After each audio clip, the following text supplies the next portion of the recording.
১৯৯৯ সালে মুক্তির পর থেকেই বলিউডে কাল্ট ক্লাসিকের মর্যাদা পেয়েছে সুভাষ ঘাইয়ের ছবি তাল। শুধু গল্প চরিত্র নয়, এর প্রতিটি গানই তখন তুমুল জনপ্রিয়তা পেয়েছিল দর্শকের মাঝে।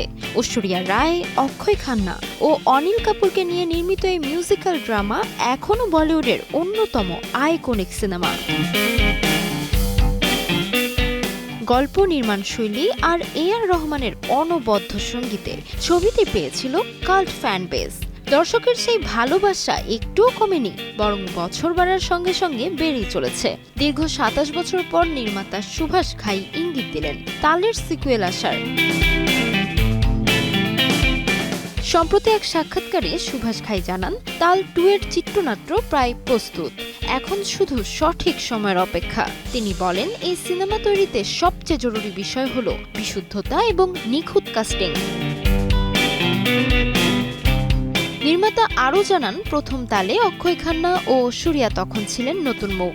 সেই সতেজতাই পর্দায় আলাদা আবেদন তৈরি করেছিল, আর অনিল কাপুরকে দেখানো হয়েছিল তারকা হিসেবেই। নিজের ইনস্টাগ্রাম পোস্টেও সুভাষ ঘাই প্রশ্ন ছুড়ে দেন, আজকের জেনজি এবং আলফা প্রজন্ম কি তালের গল্পকে ভালোবাসবে?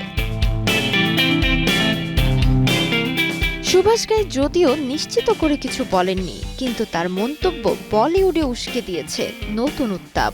এখন দেখার অপেক্ষা, কবে আবার পর্দায় ফিরবে তালের সেই মিউজিক্যাল জাদু। তাসমিলা খান, সময় সংবাদ।